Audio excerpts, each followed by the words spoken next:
Hello, everyone, from Oman.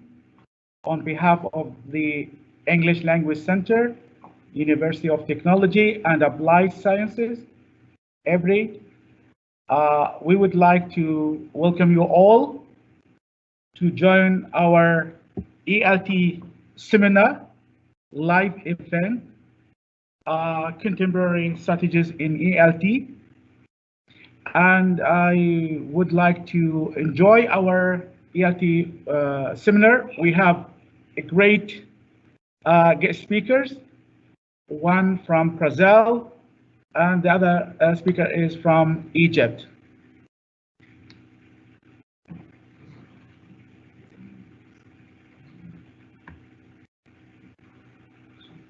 Okay, so I hope that you can hear me well.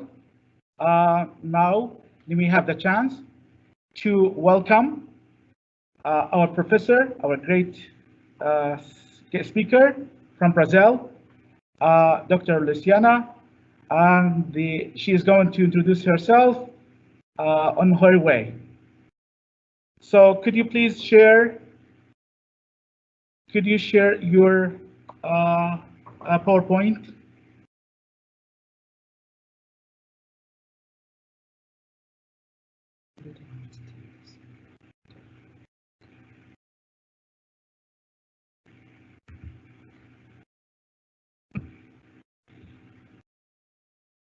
I hope that you can see her presentation. Okay, during her presentation, so everyone will be muted. You may ask your questions via question and answer chat box at the end of presentation. So the mic is yours, and let's clap, clap, clap. Thank you for the lovely presentation. So this is the full title of my presentation. The title is Multimodal Narratives to Motivate Students, Teachers, the Experience of a Public University in the Brazilian Amazon. That's the public university where I work. And I'm going to show you here what is it.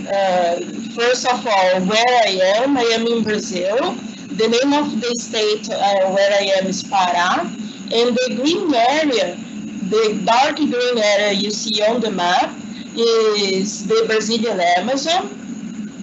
And the capital city in Pará is Belém. Belém is where I am from. And the city where I am nowadays, I don't live in Belém anymore, is Marabá. There are not so many people living in Marabá. It's not such a big city, but it's not so small too. That's what you can see here on the map and where I am talking from.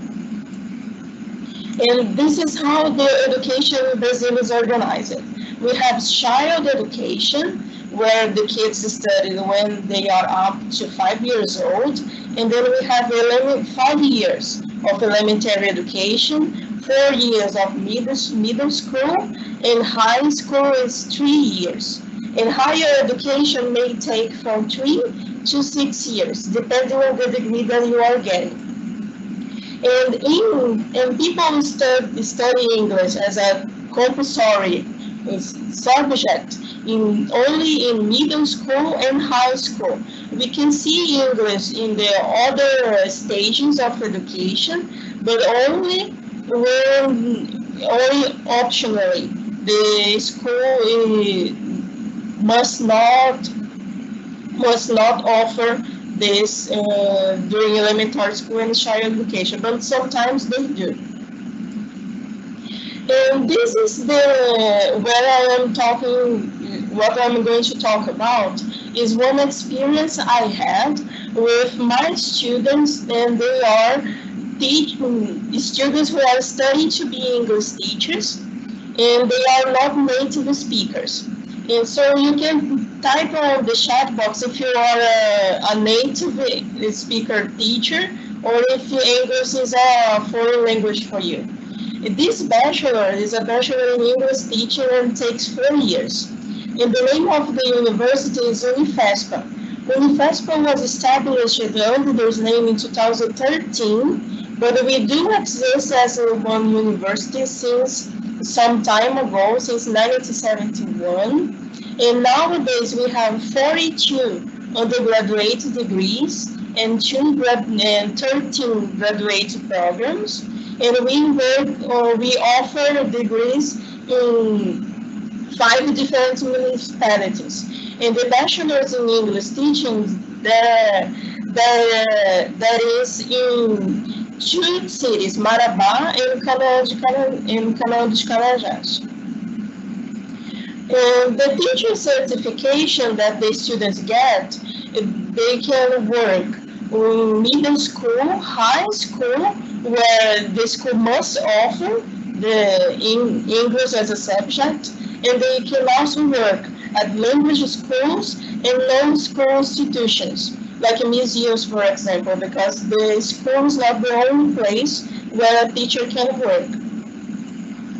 And my motivation to do this research project of mine, it comes from my own motivation, the students' motivations, and also other people's motivation. Other people, I mean, people who are not inside the degree. They are not professors, they are not students, but they have their opinions, they have their own beliefs.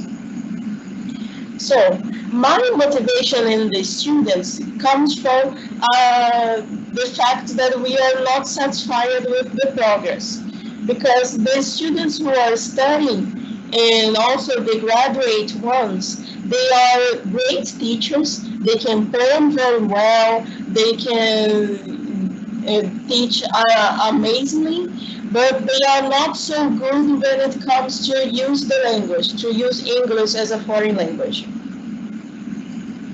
And the other people, what I told in this slide here is what I believe and what most of the students, teachers also believe. And what other people say, what other people believe. People usually say that English teachers who graduate from UFESPA do not speak English very well. And this is true to some of the students, but not for all. But the ones who can actually speak English fluently, they usually come to us already with some knowledge of English. And people also say that English teaching students do not learn English at UniFespa. This is their belief, but it's not actually true, because nowadays we have almost 800 hours of language study during the time they are at the university. And the outcome of these concerns is that I made my doctoral dissertation regarding this subject, regarding the beliefs and also the motivation. And I also have nowadays a research project. The name of the research project is Learning to be an English Teacher in the Amazon, believes in the initial teacher education. This is a project that I started in the past, before the doctorate, and I'm still doing it nowadays. And the narratives I am talking about, the students come in to write these narratives in a Microsoft Word workshop. They come to learn how to use Microsoft Word, and to use this, they write a narrative telling their own story about how they are learning to be English teachers. They are telling their own experience of learning to be a teacher, English teacher. And this is what the multimodal narratives look like. You can see it's full of colors and images and websites where the person can click and get to the place. And you see they are very different one from another. And that's what they look like at the end. We're not going to look at all of them, especially because I usually ask the students if they want to write in English or in Portuguese, and everybody always write in Portuguese because it's optional.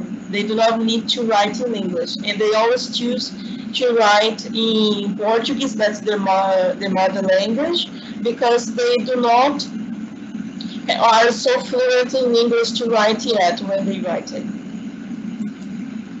In the multimodal test, there are some connecting elements, like we can see written verbal and oral verbal, and also images and gestures and body language is also possible, because we can have the students also writing in sign language. It has never happened, but it's also possible when we have multimodal tests. And what we see here is that when we have written multimodal tests, there are some specific characteristics that we can see, like the different colors, different sources, different font size, also different highlights, because we can use bold, italic, underline, and etc. All the options that we have inside the Microsoft Word, that's the software that we use. Let me pass the slide. Yes. As we are talking about beliefs, let me share with you a definition of beliefs. What I believe that beliefs are. Beliefs for me in this context is that they are representations about foreign language teaching learning, and also factors that may influence the process of learning and teaching a language, and also to learn to be a teacher. These beliefs, they can be shared. More than one person may have the same belief, and also they maintain during a certain period of time, and they are constructed, and they can also be reconstructed. Not always all beliefs will be reconstructed, but some of them may be. And we have these beliefs before the initial teacher education. The initial teacher education in Brazil is the undergraduate degree. And the students come to us with some beliefs they had before the start of the undergraduate degree, and they also have beliefs that they construct and change during the degree, and also after the end, when this initial education ends. They also keep creating more beliefs and sharing more beliefs and reconstructing the beliefs they already have. The process never ends. Let me pass the next slide. Oh, and this is the collections, the collection of narratives we have. As I said, I started before my doctorate in 2012. We had the first workshop where I ended up having 9 narratives. In 2013, 11 narratives, and in the space, in the period of time between this, I only had another more narratives in 2020, because you know that I had my doctorate and I was not working with narratives during the doctorate. I was working only with questionnaires and interviews and focus groups. And I only had 5 narratives here, because these 5, as you say, as everybody knows, we had a pandemic here in last year, and I could not make the workshop in person, and I had no idea how to do it online, so I needed time to learn how to do it. So I only got 5 because these 5 are from students who participated before, and they are already graduate, and they were telling what happened after 7 years, what happened after 8 years, when we did not have contact. Because and the 2 examples I bring here, because we cannot see all of them, is Beatriz narratives and Najara's narratives. Beatriz wrote her first narrative when she was a sophomore student, and another one last year when she was already graduate and executive secretary at a public university. Also, we have Najara's narrative. When Najara wrote her first narrative, she was a freshman student, and last year she was a public school teacher. She was teaching English. This is, let me pass. This is Beatriz's first slide. You can see here, she used lots of colors, and she used 5 pages to write her story, how she was learning to be an English teacher. And this is what we see in Beatriz's first narrative. The title she gave was Learning English is Possible, and she wrote lots of learning strategies, motivation from her sisters, because her sisters motivated her to study English, and also there was some belief demystification. She had a wrong idea about the major, and she also learned that learning English in Brazil is possible, because she thought that maybe she had to go abroad to learn English, and she also had a different idea of teaching requirements, because she thought that she needed to be fluent in English to start the degree. What's not true. They learn English during the degree. And we see here Najara's narrative. Najara's, she wrote in 2 pages, so she could make everything here to tell her story. And Najara's was a freshman student. She was not in the first year, she was in the first semester. And the title was that she's finding myself and learning. And she told us that she had a previous undergraduate degree, and she had a previous frustrating English learning experience during when she was at school, because she didn't learn as much English as she wanted.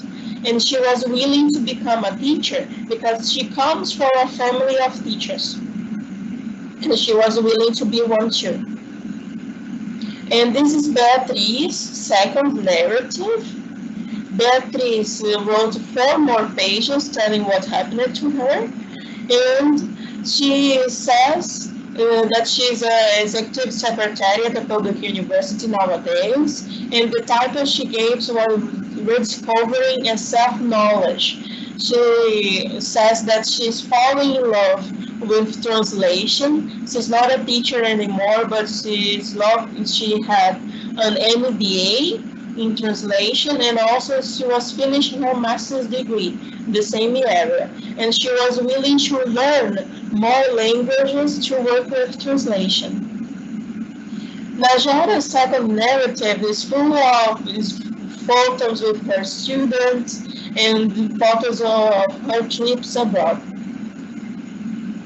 And she says that she is a public school teacher nowadays, and the title is Evolving. And she said that as a teacher, she has some challenges. She faces some challenges with adult education, course books, and to work in 2 different cities, because she works in 2 schools. One is in one city and the other is another.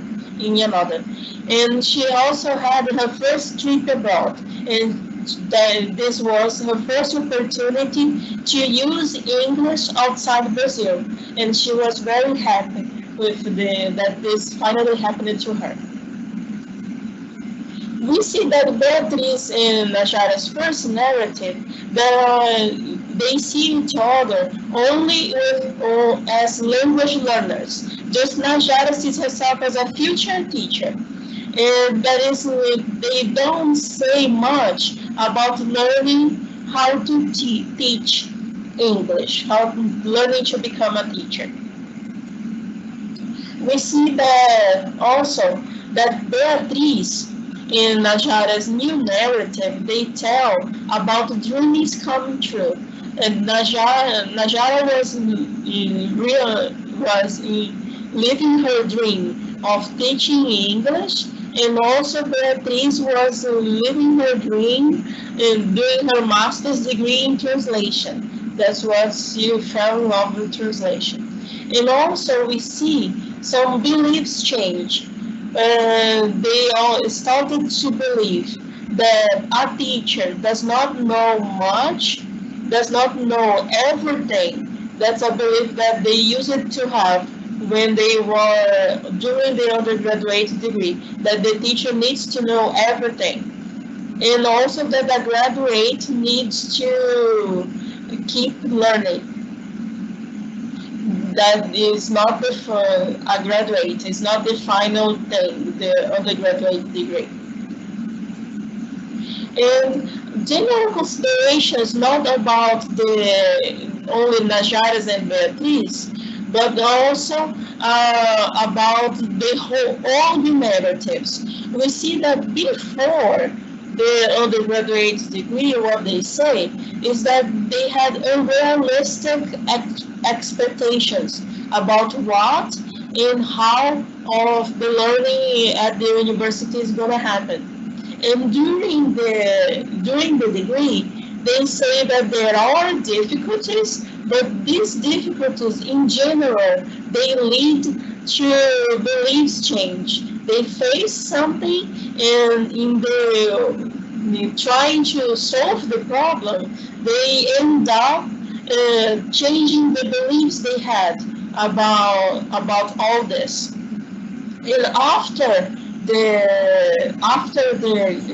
when they graduate, they have expectation to overcome challenges that still remain, because it's not that the challenges are over, but that the challenges just change. Some are the same, and there are also some new challenges that they face as teachers or as another job that they might get.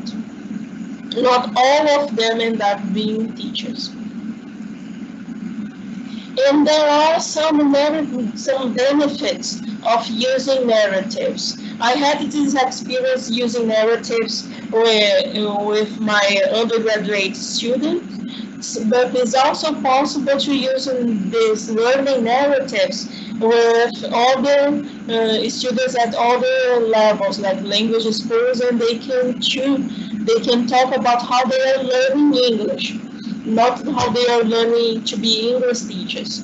And by using narratives, we get to know each other, because the students also read my narratives and I read their narratives, and we get to know each other's stories, difficulties, fears, anxieties, and emotions, and etc. And by getting to know each other's stories, we learn to learn, because we learn by knowing the learning of others. We learn with each other's strategies. We find out more about how to do and what to do.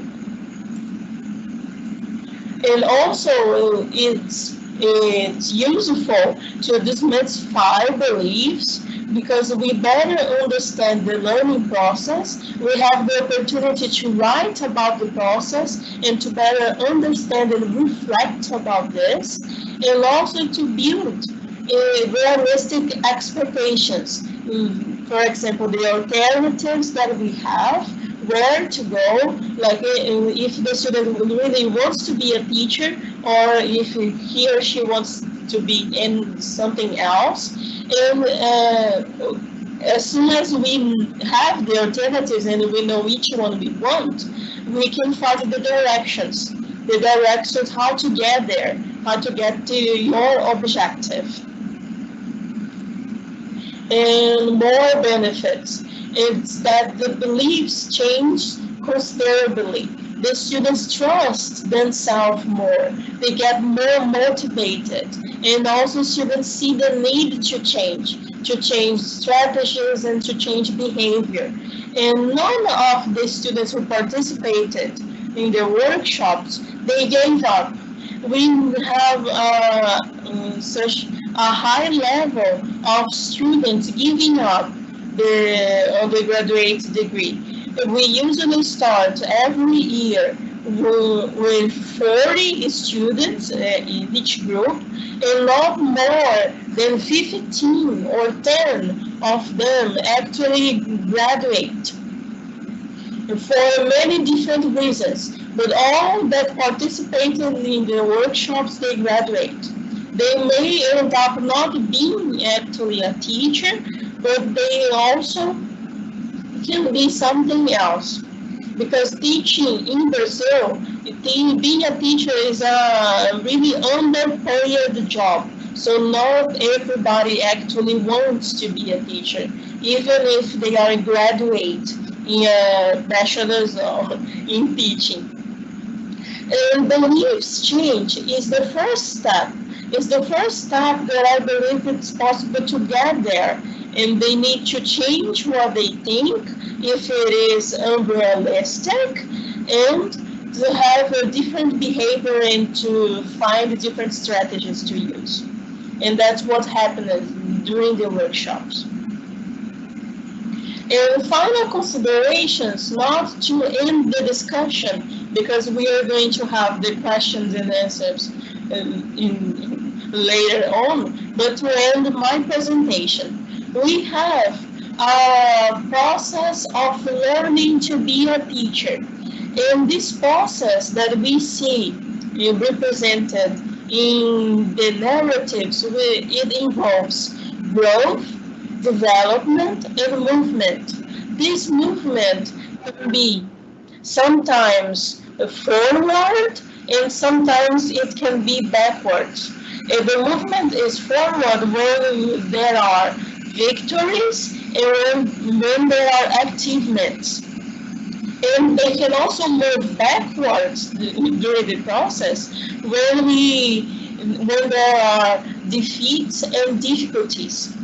It involves a constant evaluation of the strategies and actions, and also certain choices based on the beliefs and identities that the students might have.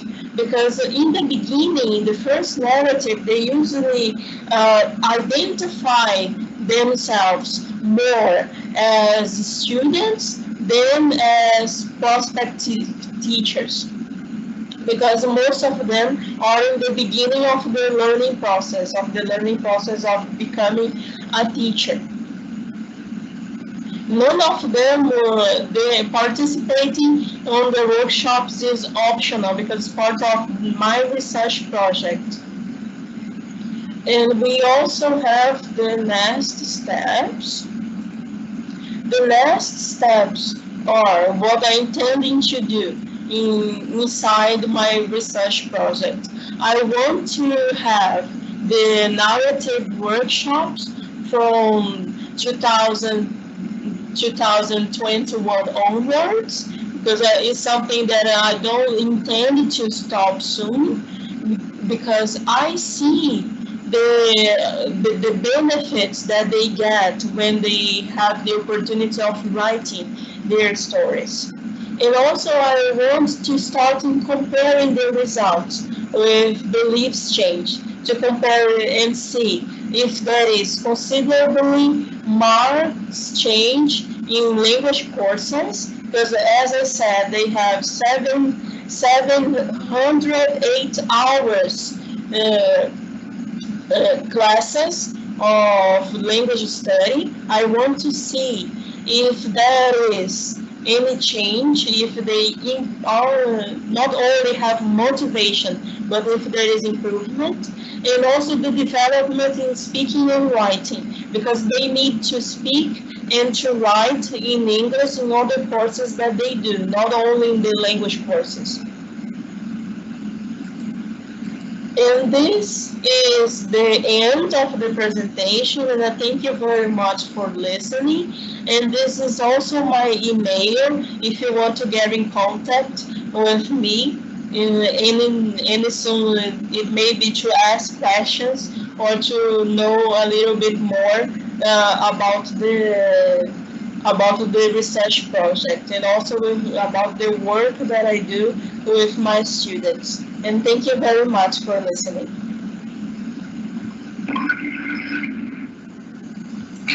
All right, thank you very much, Dr. Luciana, for your wonderful presentation. I would like to ask the participant if they have any question. Their questions will be answered after the respected second guest speaker, who is waiting to present her presentation. Once again, thank you very much, Dr. Luciana from Brazil. And the question, as I said, will be answered after finishing the second guest speaker. So I would like to welcome the second guest speaker, Miss Hanaa Khamis from Egypt. She is a professor from American University of Egypt. So it is such an honor to have you, Ms. Khamis, to have us in and giving your precious time. And I hope that we also enjoy your presentation. So, ladies and gentlemen, I would like to welcome. I would like you to welcome Ms. Khamis.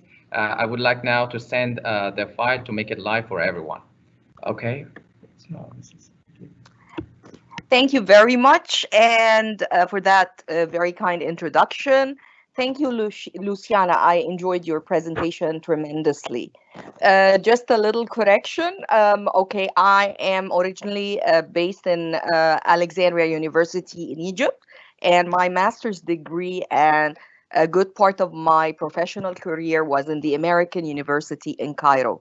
Now I am freelancing in TESOL training and English for speakers of other languages, teaching. So still I'm working with student teachers at the Faculty of Education.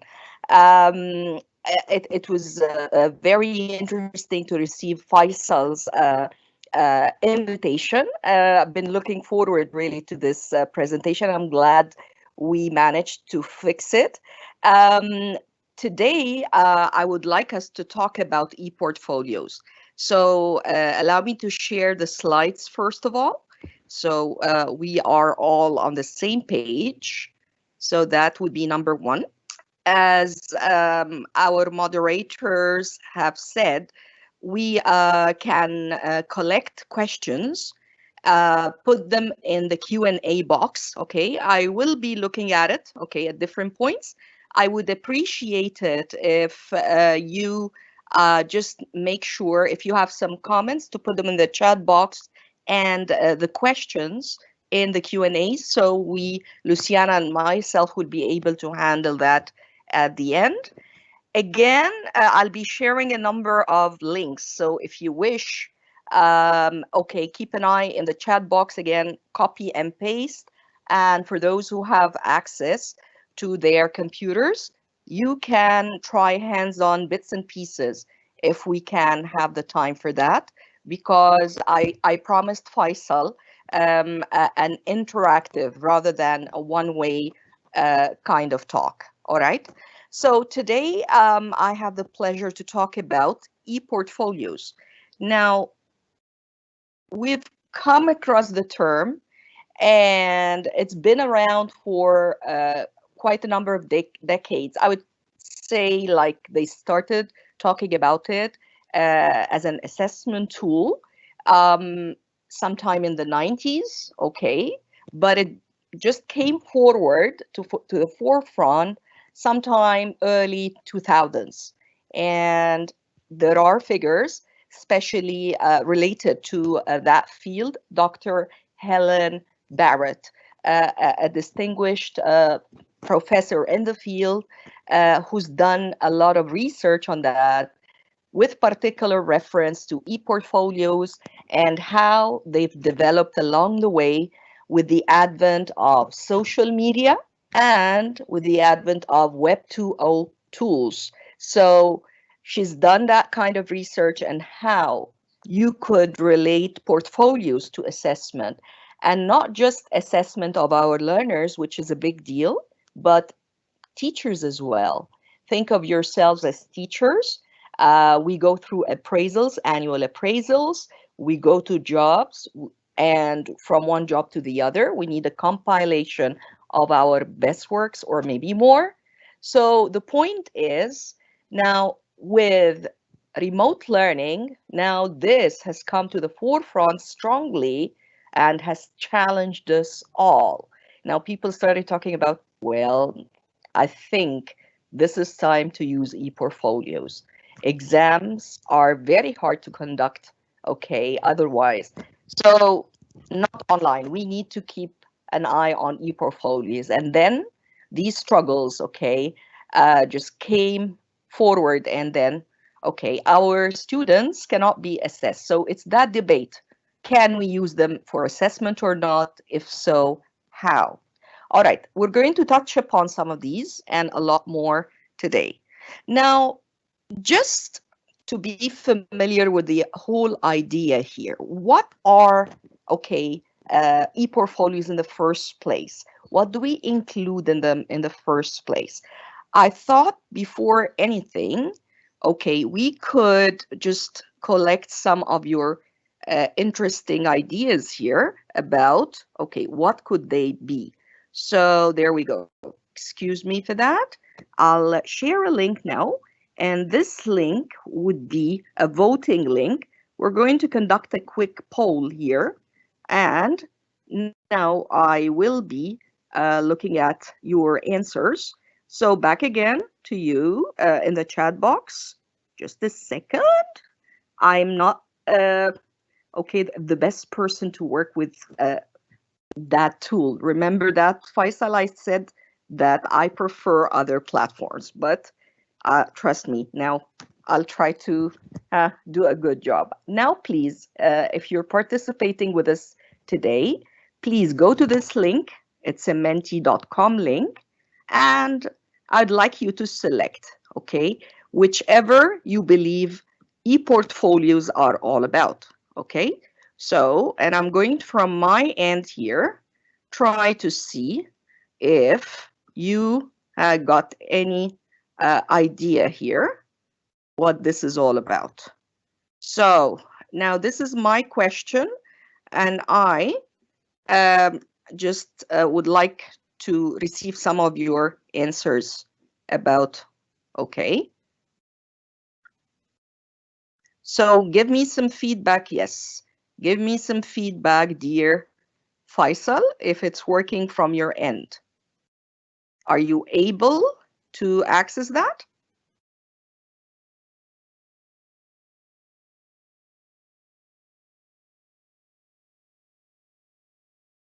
Okay, I think Hanaa, we need to. could you I mean, paste it in question and answer? Okay, I'll do that. Because that box is between us, only between us. All right, so allow me to do that again. Okay, I'll do that again. See if it works. It should, it should. So now, okay, allow me to do that again in the Q&A. Yeah, so, and then you publish it. Yes, so once again, okay, I'll just paste it again, and it should be published now. Can you see it?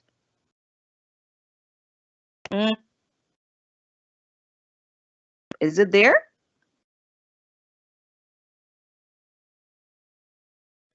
Not yet. We are trying to figure out. Okay.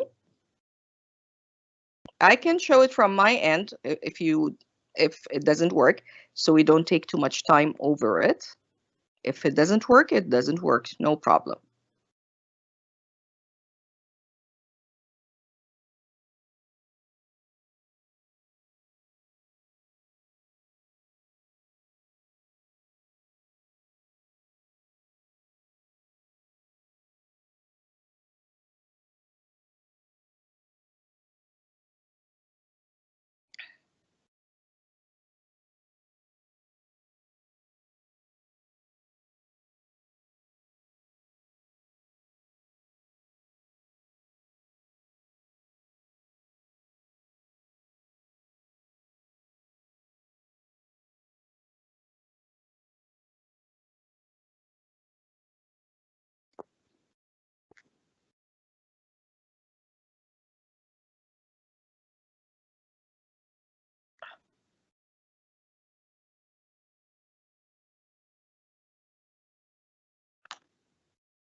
Okay.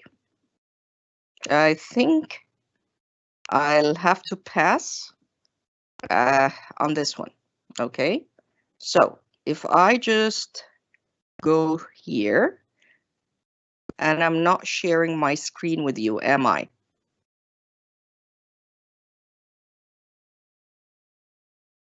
Oh yeah, it's working. It's working. Yeah, I'm glad. So if so I'll just stop and reshare to ensure I'm sharing the results here. Am I? Can you see the results now? Should be coming up.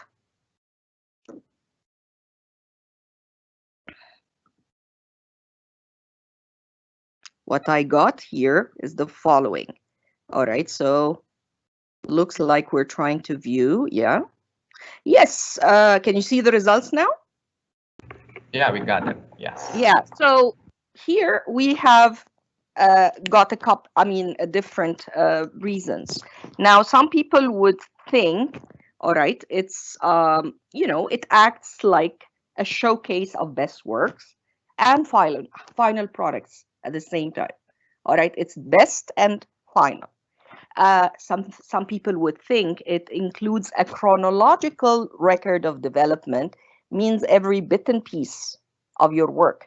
All right, so even a draft, even brainstorms are involved. If you just think of it, some people may think that they're better suited for assessment for learning, what they call formative assessment. All right, formative assessment and not the definitive final one. Sometimes people would consider that for final assessment purposes of their students as well. So not just, feedback and development of learning and so on. Now, here we can use it for giving grades, final grades, pass and fail decisions.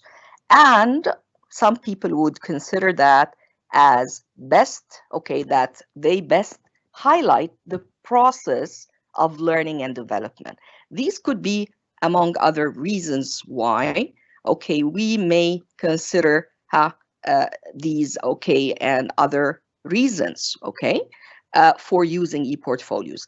Now, let's go back to our slides here so we have a better idea what we're looking at. So now that we've looked at it, let's just have a look at again. And now, are the slides back or not yet? So again, share content, and now the slides. Now, apparently here, we have the definition of e-portfolios versus, the regular or paper-based portfolios. Apparently, it's been tested over time, okay, and teachers do trust it, especially those working in project-based learning, those working in essay writing kind of courses, all right. This is a good record, okay, for teachers to look at individuals, all right, and their development throughout, all right. If you're taking it from that perspective, teacher-student perspective. With e-portfolios, there seems to be more to it than that. Here we use a bunch of apps, all right, web-based apps, different file formats, and we combine them together here. And then, okay, here we can have them in one place, all right? The idea is how can we put them all together in one place, especially with the change of technology.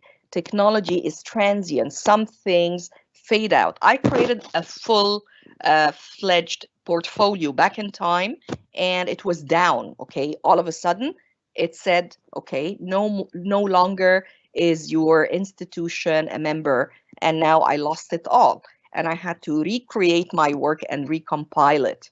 All right, that really was nasty. So the point is, how can we ensure that we got it all in one place and easily retrievable even by the test of time? Now here, these are the ideas. Make sure you have backups, binders, web pages, galleries, somewhere on the cloud. You may have them, okay, on your hard disk somewhere, but as a matter of fact, keeping them on the cloud is a good kind of, I would say, measure to ensure they're not gone forever, especially those reliable, long-lasting websites. And there are actually those.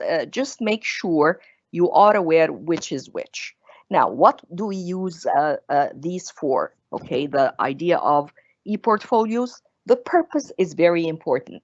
Before you start creating, you need to ask yourself, what's the goal of this e-portfolio? All right, whether you are a student, you create these goals and negotiate them with your learners so they're clear, or if you are a professional teacher, all right, or any other profession related, now think, why is it that I'm creating this kind of e-portfolio? Once the goal is clear, now it's going to be easier to put down, okay, a list, and then you start working around it. So there is a user/student, okay? Now they start from the very beginning by organizing and thinking, all right? So organizing and thinking, reflecting back, all right? Reflecting, okay, short term and long term. And then, okay, with what we got nowadays is social media.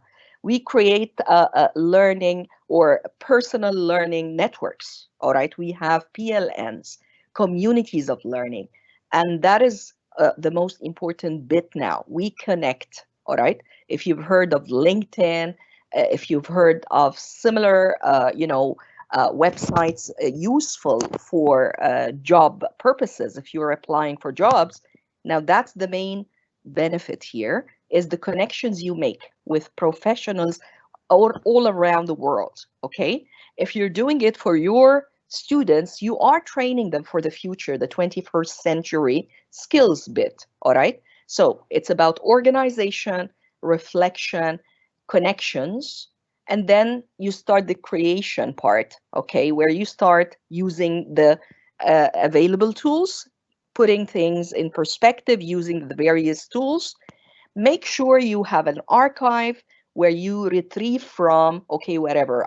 My best archive at the moment, I got two: Google Drive with different accounts depending where I work, and something I used before Drive, which is Dropbox. Some people use other repositories and document organization kind of tools. I prefer those, most practical for me. Now the idea of going public is very important. You keep it till you are almost happy with it. It's never gonna be final. With e-portfolios, it's an ongoing process. So once you got that and you're happy with it, you publish it. Very important to find a host that is free. Fine, it's there. It's available. Once you publish that, you receive feedback, all right?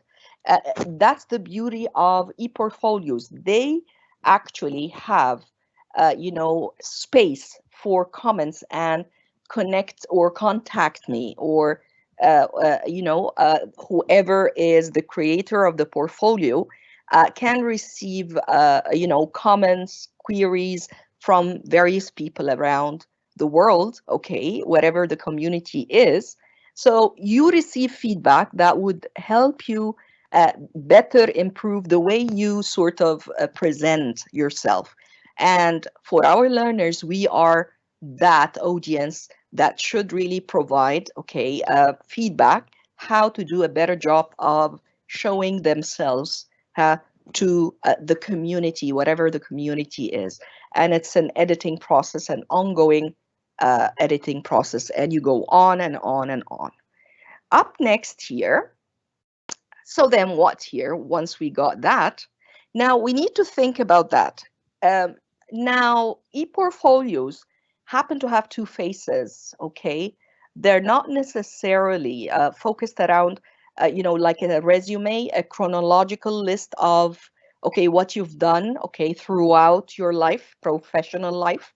It's not necessarily so. Chronological is one part of it, all right? Some people go thematic, all right? So whether you decide to use, the dates, the years, okay, you go chronological, so first, second, third, okay? And this is kind of like, a process, okay, of what is it that you've done, all right? Now, there is a product part, all right, as well.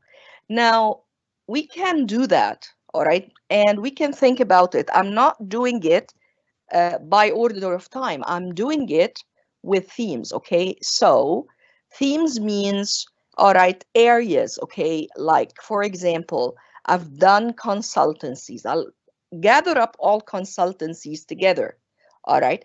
Maybe I've done some, I would say, internships. I would put all internships together. Now, by analogy, you can extend that to learners and their world. You help them create themes, okay, by creating that order. The beauty of e-portfolios, as Dr. Barrett has mentioned, is you can combine both in an e-portfolio. You don't necessarily have to work either or, either a process or a product kind of fashion. Now you can have both, all right, together.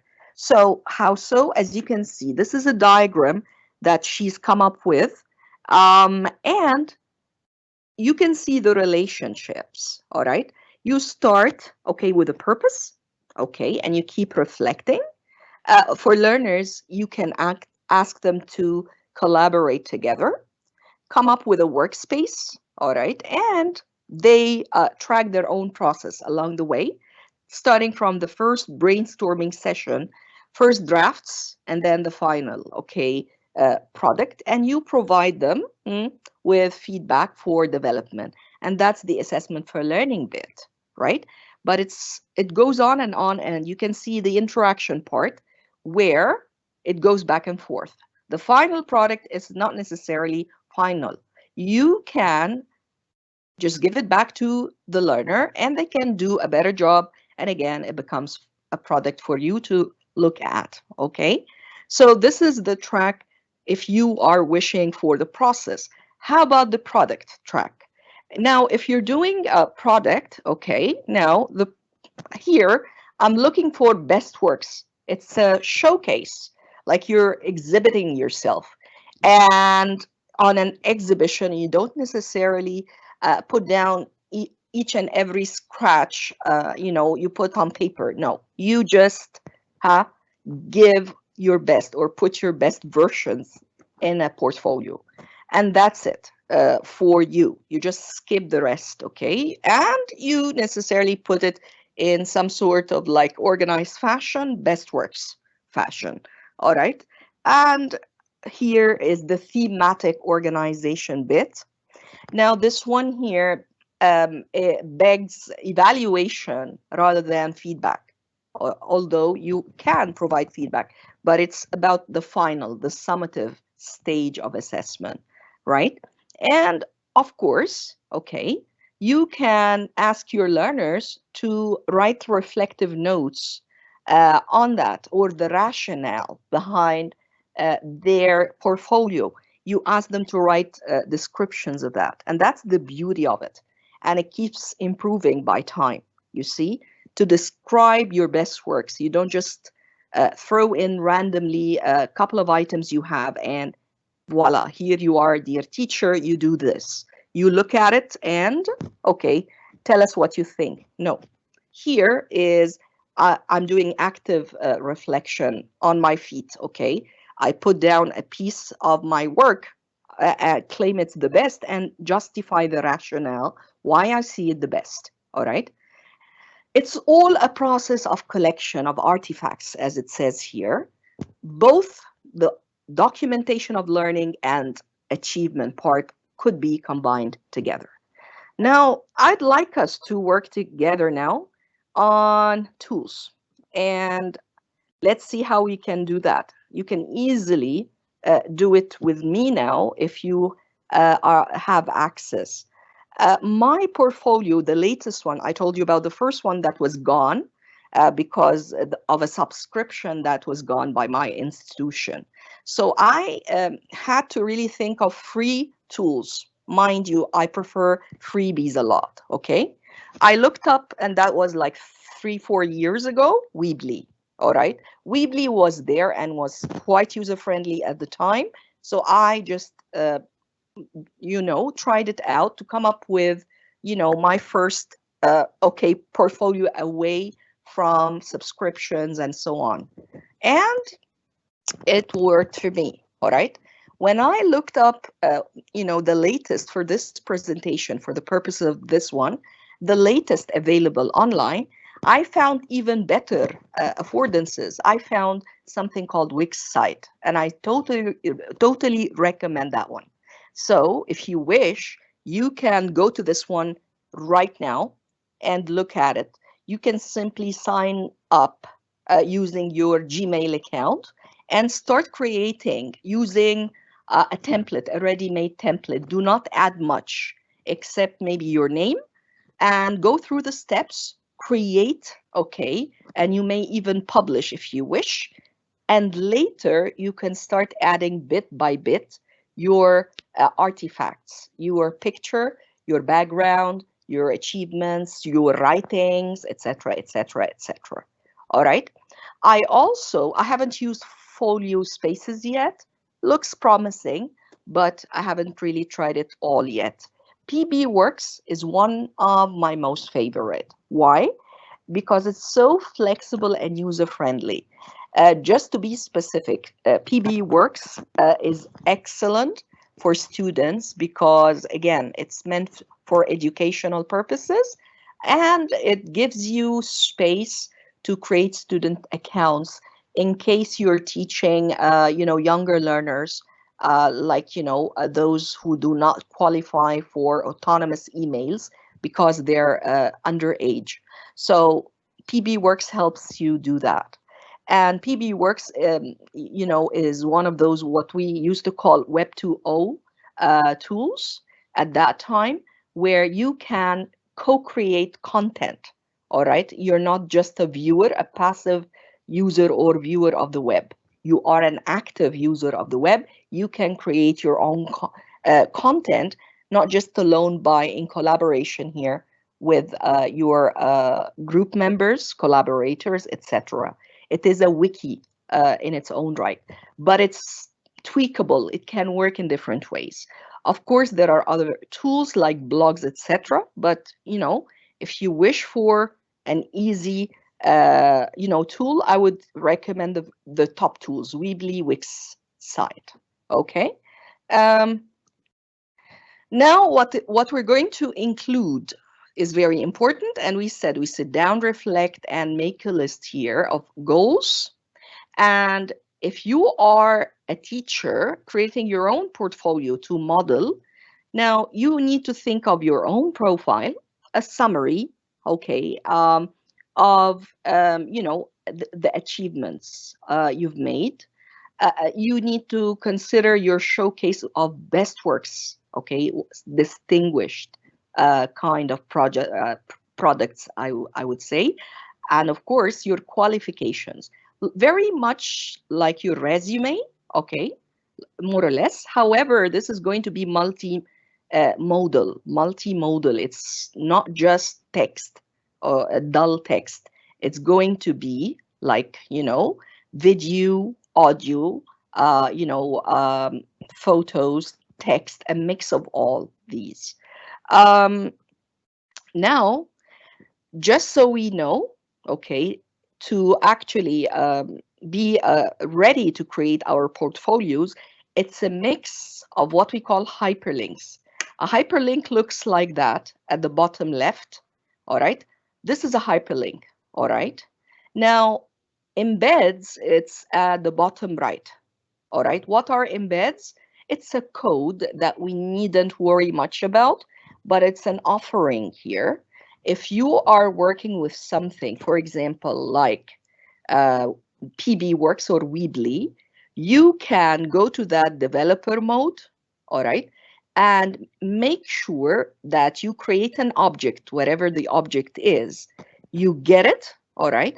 And developer mode means you're a programmer, okay? But it's a very easy job. You just insert it in your portfolio, so you don't really have to go out of the page. Inside the page, there is a miniature of the object you've created somewhere else. So I can show you that, and you can always look at it.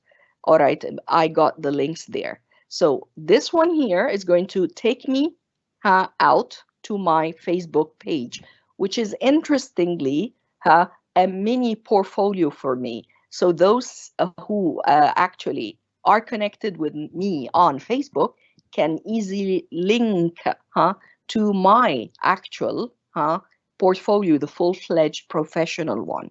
So Facebook, for my purposes, I've decided to turn it into a semi-professional tool that would help those who need to know more about me, and they can easily link through there. Okay. What about those icons at the very top right? A mix of, as I told you, repositories. I use WhatsApp. I create a group for whatever project I have, and compile, throw in randomly any findings I have. So that would be my draft repository, a big box, like, just put everything you got inside, put it away, and then sort things out later. My repositories where I keep things intact are Dropbox and Drive. There could be LinkedIn, of course, where I put, okay, a more professional image of my work. And I told you again, Facebook, okay, can be functional in a semi-professional manner. We're about to close here that and try things out later, after I finish this little bit, which is now the process here starts by you compiling, as we've just said, and sorting out things, classifying things. It's very important that we do that bit of classification. Now, the compilation part requires you to copy and paste stuff, archive document, download stuff, share stuff, save stuff. The sorting is very important in the sense you select, reject, edit, and add. Okay, these are higher order thinking, higher level thinking. Okay, what to include? It's not like anything goes. You need to have, a system, what to include and not to include. Now, here were some good examples that I used, for my own reference, helped me jumpstart on e-portfolios. Of course, my mentor is Dr. Nelly Deutsch.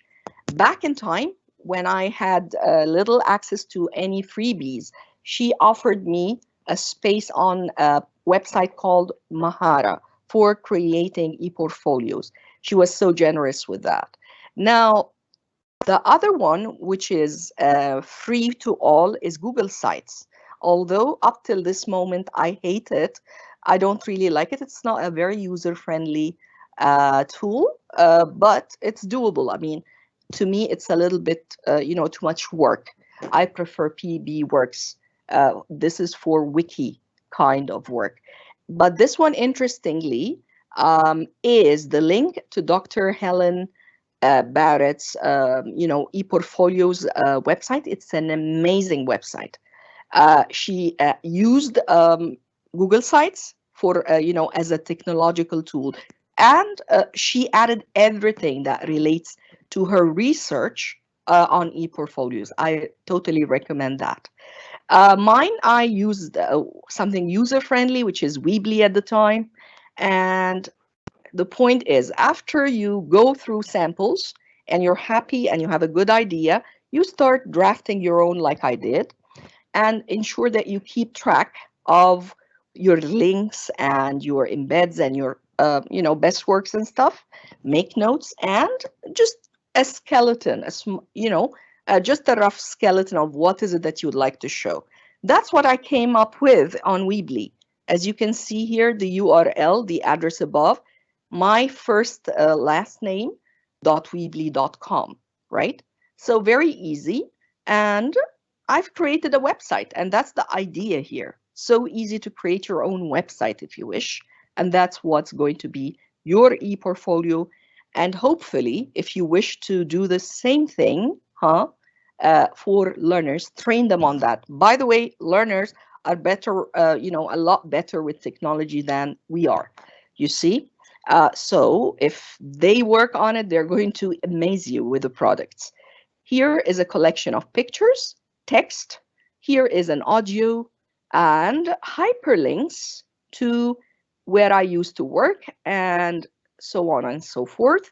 Again, these are links to publications, to where I work, and anything that matters most to me.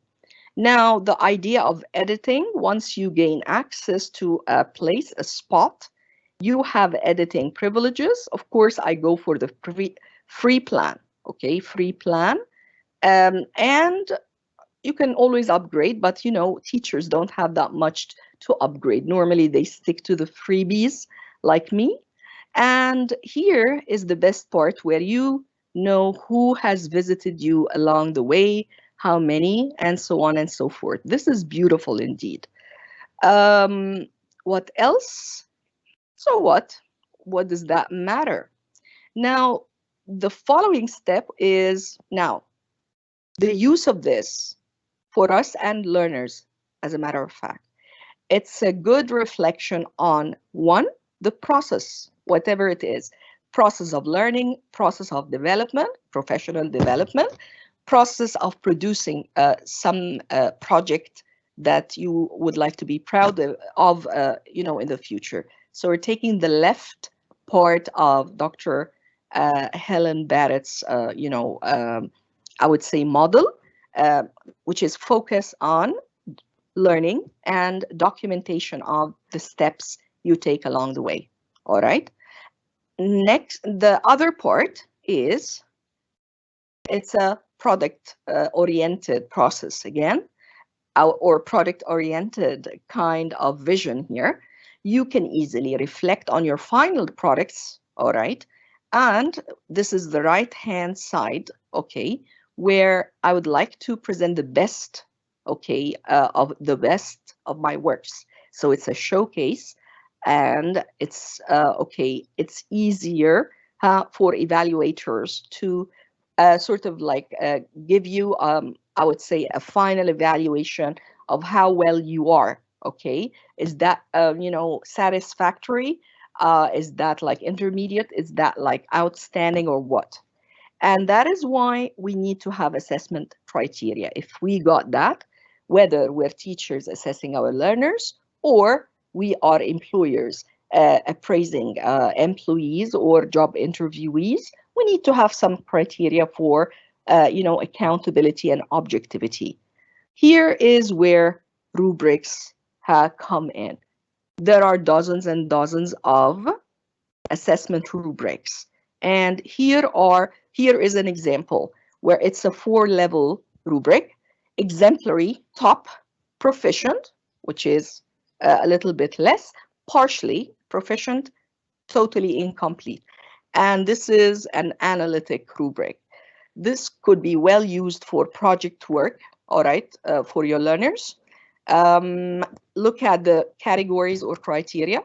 Selection, how well the process of selection, okay, is. Multimedia, is it just limited text-based or is it multimodal? Are there enough descriptions and reflections of learners on bits and pieces of that portfolio of theirs? Is there creativity? Is there ease of navigation, or is it like you get lost because it looks like a website? You got to make sure it's easily navigatable. Next, this is time for any questions you may have, okay? And I'll try my best to answer those when it's time to answer questions. It's your turn to do that. But before anything, just make sure you take a snapshot of some of my references freely available online. These actually help me just jumpstart, okay, on creating, two things, creating this presentation for one thing and enhancing my proficiency. Thank you very much and hope to listen from you. Well, thank you very much, Ms. Hanaa, for your interesting topic. We really enjoyed it, and I think the topic that you chose was very relative, especially in this period. And I think many teachers can benefit from it. So once again, thank you very much, everybody. Thank you very much, Dr. Luciana and Ms. Hanaa, for your wonderful presentation. So this is the time for question and answers. So we will start with Ms. Luciana. The questions have been sent already, so she can see the questions. So if you have any question, you can type it so that Ms. Luciana can see it and answer the questions.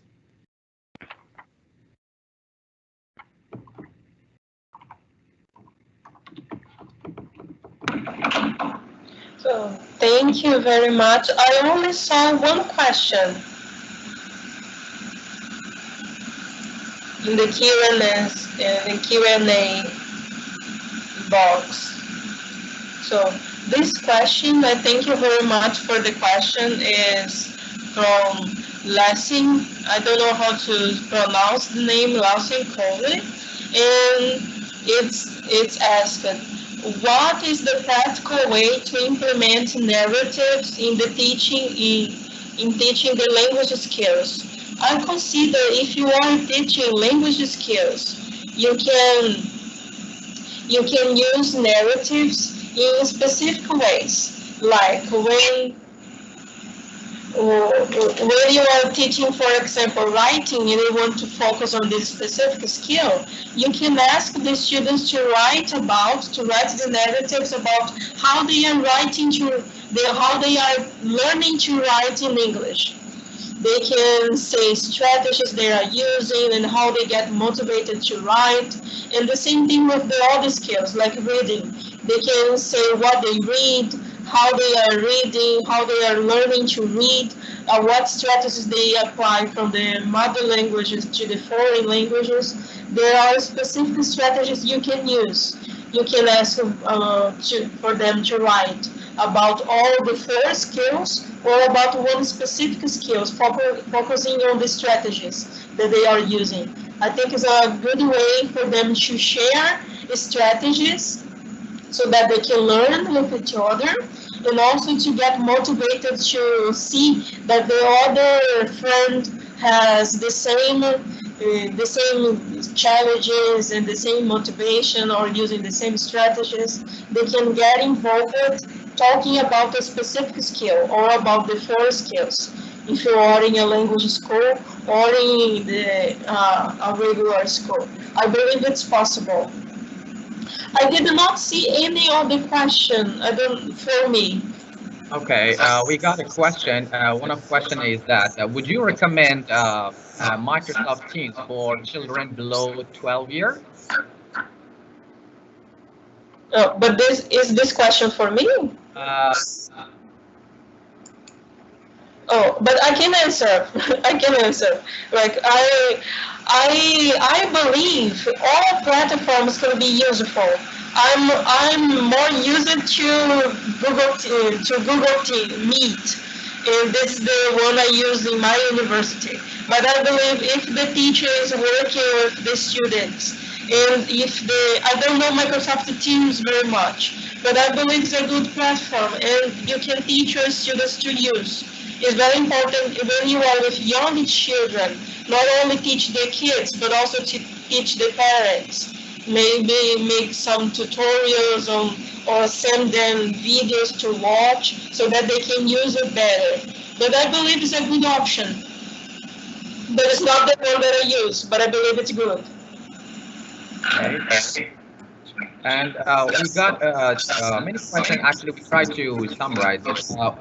I got two questions for Ms. Hanaa.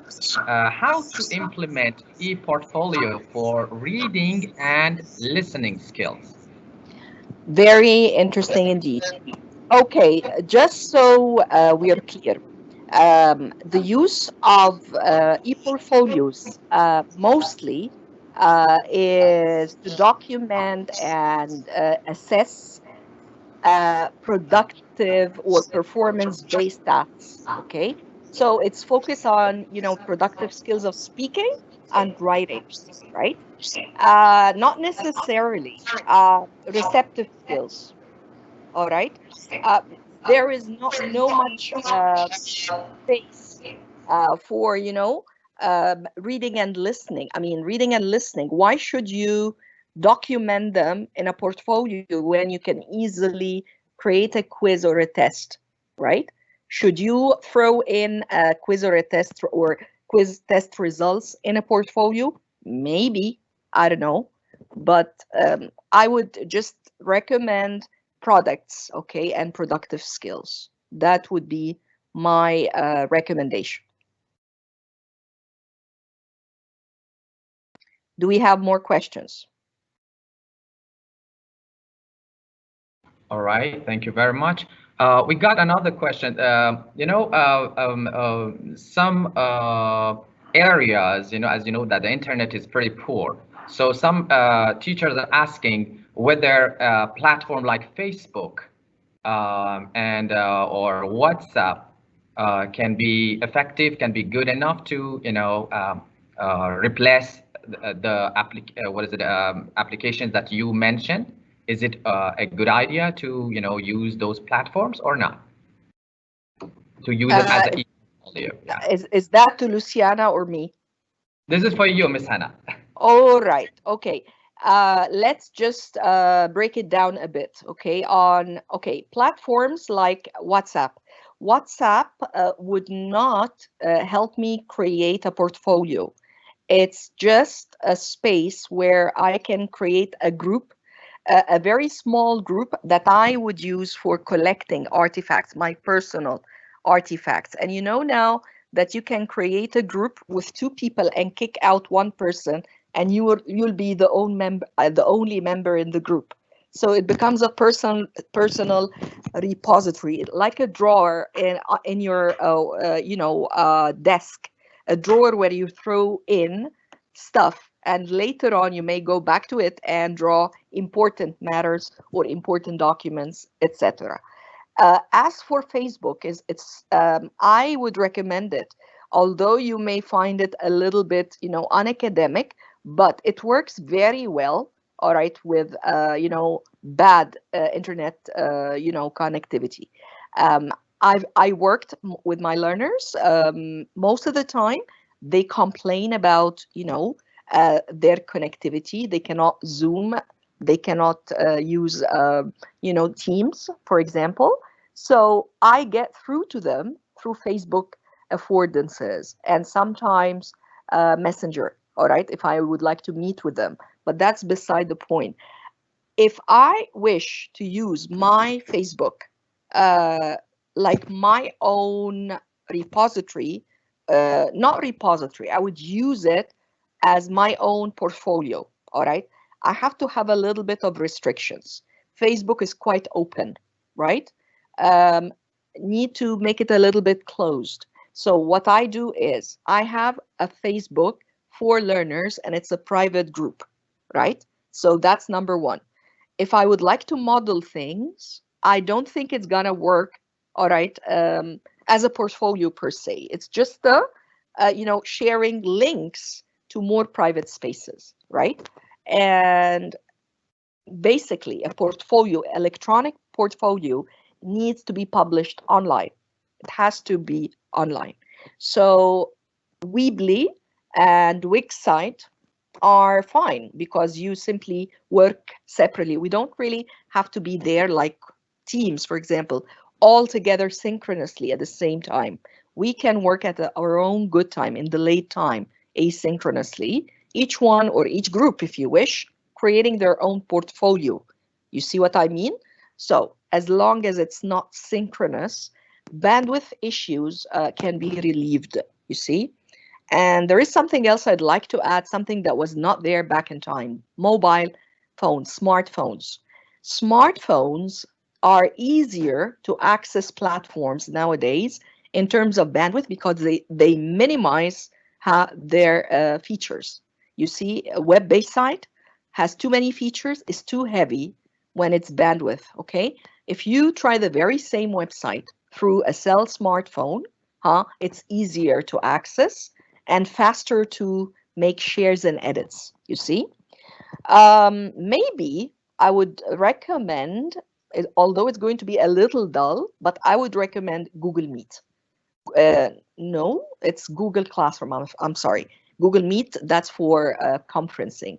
Google Sites, oh my God, I need some coffee here. I'm sorry. Google Classroom can act as a easy portfolio or electronic portfolio that would not cause problems of bandwidth to our learners. So I hope I answered that. Well, thank you very much, Ms. Hanaa. And one question for Dr. Luciana. Dr. Luciana, as you know that online learning is pretty, challenging nowadays, and motivation is one of the biggest problem among students, especially in some areas where students hardly can get a proper, a network. So what do you recommend to teachers to minimize those boring classes? What kind of effective, actually this question is for both of you, since both of you are sophisticated and well-experienced teachers.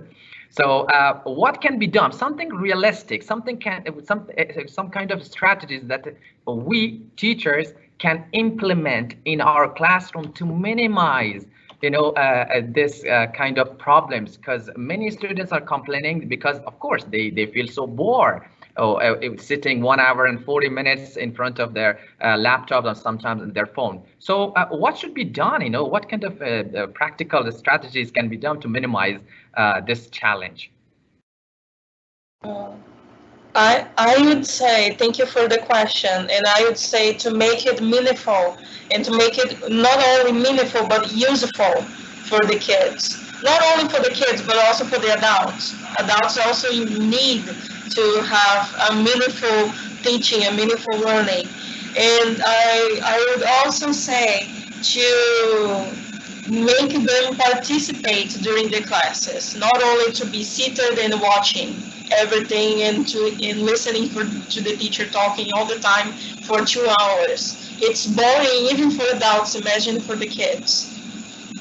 Making it meaningful and making them participate and make it with practical use in the real life situation.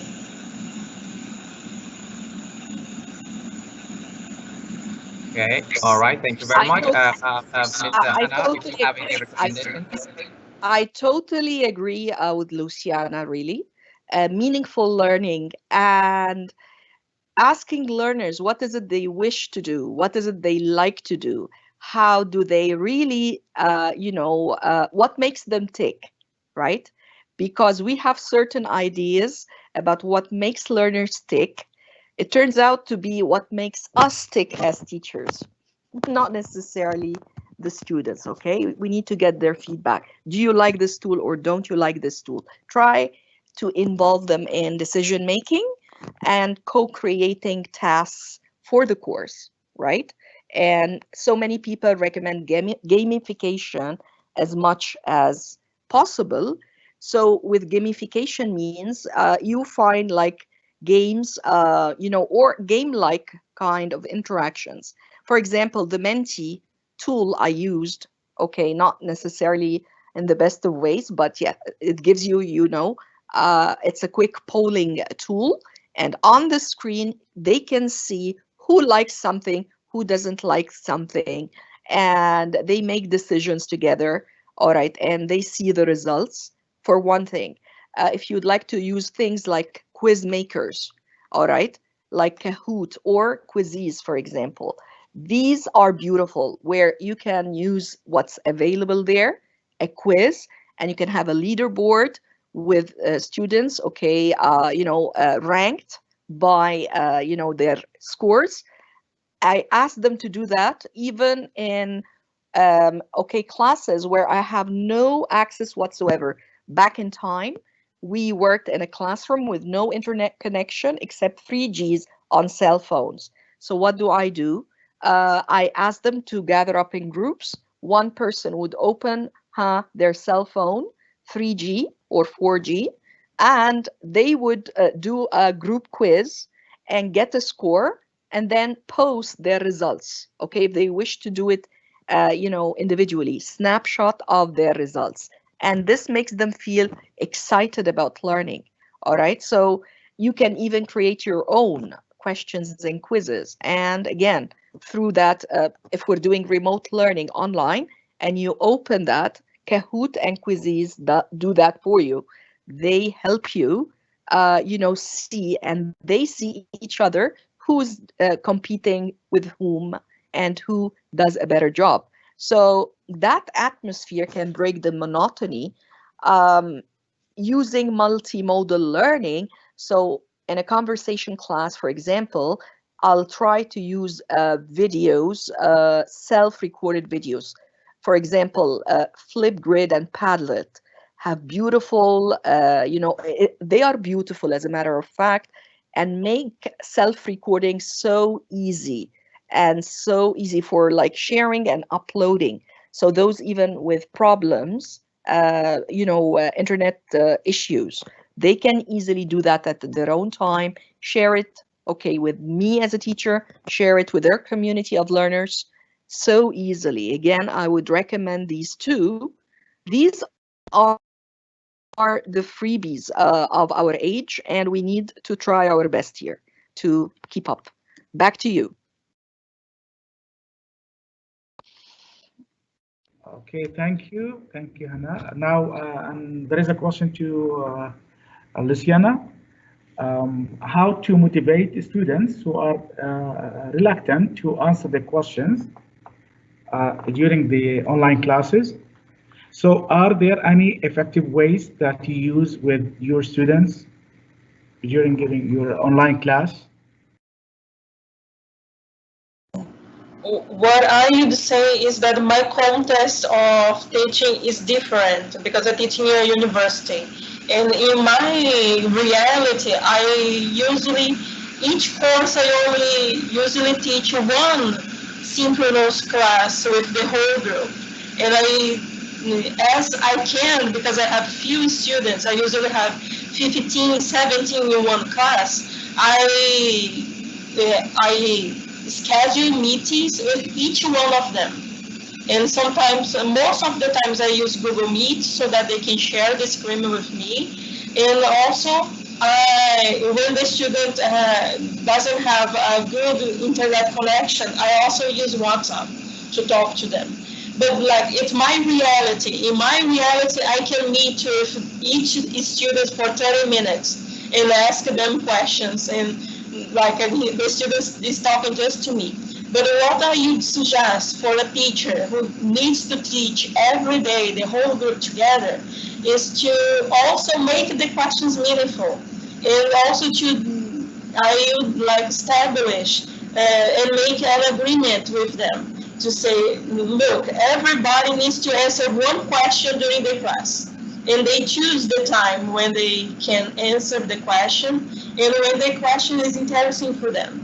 This is what I suggest, and to make agreements with them and say that they don't need to answer every single question, and to choose specific questions to each one of the students so that everybody can participate, and to make the questions meaningful. That's what using narratives is going to like helping you to ask this question so that you know your students, and you know their life stories, and you know their interests, and you know what they like.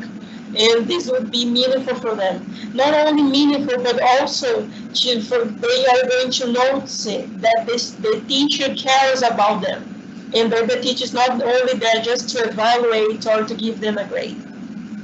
That's what I would suggest. Of course, it's difficult. It's not easy. It's hard working. It was hard working in person when we were teaching in person. And now with the online teachers even more, because we are not used to this. And especially in my case, I don't like this. Yes. Thank you very much. Back to you. Okay, Hanaa, would you like to say something? Well, as a matter of fact, it's one of the most enjoyable sessions I've ever had. And I'm really honored to have such an amazing turnout with so witty questions. And of course, it's a lot. It's even more, to be working here and to present next to Luciana. Luciana, thank you very much. I really learned a lot from your session. Hope we collaborate together, especially with Faisal, because he is given that a wonderful chance to both of us. Thank you very much. And of course, you got my contact information. So whoever would like to pass by my Facebook group or actually Facebook page or email, we'll be happy to contact you and discuss things further. Thank you very much. All right, thank you very much, ladies and gentlemen. Again, from Oman, University of Technology and Applied Sciences, Ibri English Language Center. Thank you again for your patience and following us and attending to this mini, we can say it, seminar. Actually, wonderful seminar. I myself learned many things. Thank you very much to both of you, and hopefully we have some kind of cooperation in days to come, inshallah. Thanks again. And regarding the certificates, Mr. Faisal going to share some comments, and that's it. Okay, guys, I would like to say again a big thank you for our guest speakers from Egypt and from Brasilia, and we'd like to cooperate in more future events, hopefully. And regarding the certificates and the feedback, I could not share it here. I asked the guest speakers if they can share it as moderator. I already sent it, so it could be in the chat box. You can share it in the question and answer. Otherwise, so we can email it to everyone.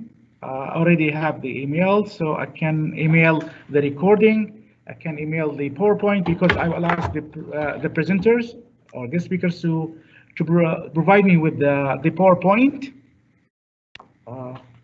so I can easily share them with the participants. My pleasure. Okay, Luciana, would you like to? I would like to say that I'm grateful for this opportunity to be here and to share and discuss my research, and also to meet so lovely people like Hanaa and also Faisal and Mohsen. I don't know how to pronounce your name correctly, but thank you very much. And to learn a lot from each one of you.